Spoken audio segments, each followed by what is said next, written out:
नमस्कार, एक बार पुनः स्वागत है आपका अपने चैनल पढ़ो रिंकू में। आज हम लोग चर्चा करेंगे हिंदी के प्रमुख प्रश्नों के बारे में।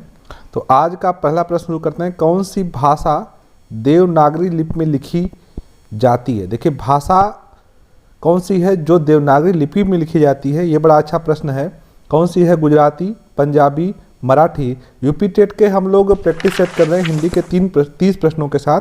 तो चलिए बिल्कुल बता दीजिएगा, गुजराती, मराठी, पंजाबी या बंगला, इसमें क्या हो जाएगा? तो बिल्कुल आपका आंसर सही हो जाएगा मराठी, जो देवनागरी लिपि में लिखी जाती है।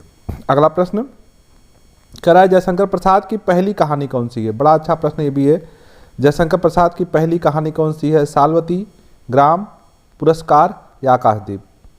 तो बिल्कुल ऑप्शन नंबर इसका सही हो जाएगा 2, ग्राम। मानस के हंस किसकी जीवनी पर लिखी गई है, या कह सकते हैं कि मानस के हंस में किसकी जीवनी का वर्णन किया गया है? ये बड़ा अच्छा प्रश्न ये भी है। कालिदास, तुलसीदास, सूरदास या गांधी जी? तो ये प्रश्न कई बार परीक्षा में आया है यूपी टेट में, तो इसको ध्यान रखिएगा। तुलसीदास ऑप्शन सही हो जाएगा। मानस के हंस में तुलसीदास जी के जीवनी के बारे में कहा गया है। अगला प्रश्न, भोजपुरी की उत्पत्ति हुई है किस अपभ्रंश से हुई है? सौरसैनी से, ब्राह्मण से, मागधी से या अपभ्रंश से? ये आपको बता देना है। तो भोजपुरी बोली जो है बिहारी के अंतर्गत आती है, और जिसका उत्पत्ति जो है माधवी अपभ्रंश से, मागधी अपभ्रंश से हुआ है। मागधी याद रखिएगा।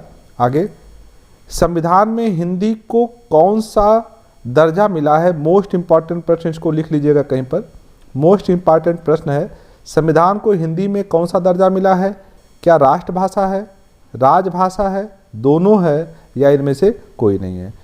तो बिल्कुल ये आंसर सही हो जाएगा, राजभाषा। हिंदी क्या है? संविधान के अनुसार राजभाषा है। दोनों नहीं लगाएंगे, ठीक है, याद रखिएगा। आगे, आचार्य शुक्ल ने हिंदी का प्रथम नाटक माना है। आचार्य रामचंद्र शुक्ल जी ने हिंदी का प्रथम नाटक किसे माना है? वैसे सर्वमान तो नहुस है, लेकिन यहाँ पर आचार्य रामचंद्र शुक्ल जी नाम दे दिया है, तो इस आधार पे चौथा आनंद रघुनंदन सही हो जाएगा।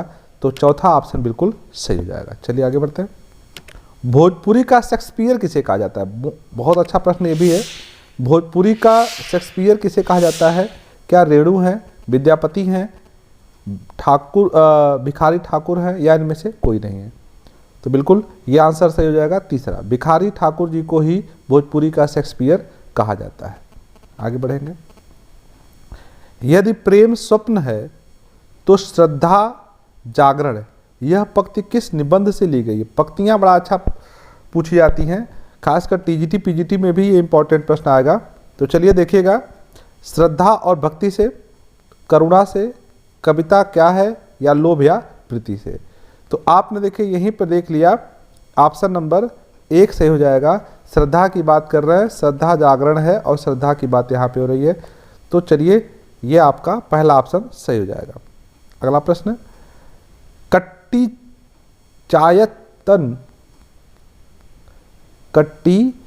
चातन के उपनाम से किसके व्यक्तिपरक निबंध छपे हैं? मतलब ये जो कुट्टी चाटन। चलिए अगला प्रश्न, कुट्टी चातन के उपनाम से किसके व्यक्तिपरक निबंध छपे हैं? तो ये ऐसे भी प्रश्न पूछ सकता है कि कुट्टी चातन नाम से निबंध कौन लिखता था? तो ये हो जाएंगे मुक्तिबोध हैं, अज्ञेय हैं, भारत भूषण अग्रवाल हैं, या नैमिषचंद्र जैन हैं? तो याद रखिएगा यहाँ पर ऑप्शन बी से हो जाएगा, बिल्कुल अज्ञेय जी हैं, जो कुट्टी चातन नाम से निबंध लिखते थे। अगला प्रश्न, व्याकरण से, यह घोड़ा है, इस वाक्य में यह है क्या है भाई? सर्वनाम है, संज्ञा है, और विशेषण है, या सर्वनामिक विशेषण है? तो याद रखिएगा, यह घोड़ा है में यह जो है वह क्या है? सर्वनामिक विशेषण है। अर्थात जब कोई सर्वनाम विशेषण का काम करे तो सर्वनामिक विशेषण कहा जाता है। अगला प्रश्न, कराए कि मंद का विलोम क्या होगा? मंद का विलोम क्या होगा? सुस्त, शीघ्र, द्रुत या त्वरित? तो बिल्कुल ऑप्शन हो जाएगा इसका सही द्रुत। दाम लगाना का अर्थ है मूल्य आंकना, पूरी कीमत देना, लागत मात्र देना या मोल भाव करना। तो देखिए दाम लगाना का अर्थ होता है मूल्य को आंकना। ऑप्शन नंबर ए बिल्कुल सही है। पानी न मांगना, अगला प्रश्न है पानी न मांगना का अर्थ है मर जाना, मर्यादा की रक्षा करना, इज्जत न खोना, इनमें से कोई नहीं। तो पानी न मांगना का अर्थ हो जाएगा मर जाना। चलिए थाली का बैगन, थाली का बैगन का अर्थ है चिकना होना, चौड़ा होना, सिद्धांतहीन होना या फिर गोल मटोल होना। तो जो थाली का बैगन होता है अर्थात सिद्धांतहीन व्यक्ति होता है। आगे बढ़ेंगे। तू डाल डाल मैं पात पात का अर्थ क्या है? ये बड़ा अच्छा प्रश्न है। दोनों विद्वान होंगे, दोनों तत्वज्ञ हैं, दोनों मूर्ख हैं, इनमें से कोई नहीं। तो डाल डाल पात पात का अर्थ होता है दोनों क्या हैं? विद्वान हैं। चलिए ये ऑप्शन बिल्कुल सही हो जाएगा। स्त्री विमर्श की प्रथम लेखिका, स्त्री विमर्श से बहुत प्रश्न पूछते हैं तो याद रखिएगा इसको। मृदुला गर्ग, शिवानी, बंग महिला या महादेवी वर्मा। तो आप याद रखिएगा बिल्कुल महादेवी वर्मा सही हो जाएगा। आगे औरत के लिए औरत की लेखिका है, औरत के लिए औरत की लेखिका है लता शर्मा, नासिरा शर्मा, मैत्रेयी पुष्पा या क्षमा शर्मा। तो औरत के लिए औरत की लेखिका है नासिरा शर्मा। आगे देखेंगे। कमलेश्वर के किस कृति पर साहित्य पुरस्कार मिला था? पुरस्कार बहुत ज़्यादा पूछे जाते हैं तो इसको मोस्ट रख लीजिएगा। कमलेश्वर को किस साहित्य पर पुरस्कार मिला? तीसरा आदमी, लौटते हुए मुसाफिर, कितने पाकिस्तान या सभी पे। तो इसका ऑप्शन बिल्कुल 3 सही हो जाएगा, कितने पाकिस्तान। कमलेश्वर की बहुत महत्वपूर्ण रचना है ये। आगे बढ़ेंगे। संचारी भाव की संख्या कितनी है? 15, 26, 33, 36। बिल्कुल आपको पता होगा सभी को, 33 आंसर सही हो जाएगा। छंद कितने प्रकार के होते हैं? छंद तो छंद 2 होते हैं, 6 या 3 या 4। तो छंद कितने होते हैं? याद रखिएगा छंद कितने होते हैं? 2 होते हैं, मात्रिक छंद और वर्णिक छंद। अगला प्रश्न पूछ रहा है लाघव चिन्ह क्या है? ये वाला या ऑप्शन 2 या ऑप्शन 3 या ऑप्शन 4। तो बिल्कुल लाघव चिन्ह होता है ऑप्शन नंबर 4। रक्त का पर्यायवाची शब्द नहीं है, याद रखिएगा नहीं। शोणित, रुधिर, खून या कासरी। तो बिल्कुल शोणित होता है, रुधिर भी होता है, खून भी होता है, लेकिन कासरी नहीं होता। तो ऑप्शन चौथा यहाँ पे सही हो जाएगा। मिठास शब्द है, प्रश्न पूछ रहा है मिठास शब्द है क्या? विशेषण है, संज्ञा है, भाववाचक या इनमें से कोई नहीं। तो मिठास शब्द जो है कैसा है? भाववाचक संज्ञा है। आगे बढ़िएगा। वह घर से बाहर गया में इस वाक्य में कौन सा कारक है? क्या कर्ता कारक है, कर्म है, अपादान है या करण है? तो वो घर से बाहर गया अर्थात घर को छोड़ के गया, इसलिए यहाँ पर क्या हो जाएगा? अपादान कारक हो जाएगा। आगे हिंदी भाषा में कितने वचन होते हैं? 1, 3, 2 या सभी। तो हिंदी में सिर्फ 2 ही वचन होते हैं, याद रखिएगा हिंदी में 2 वचन होते हैं, एक वचन और बहुवचन।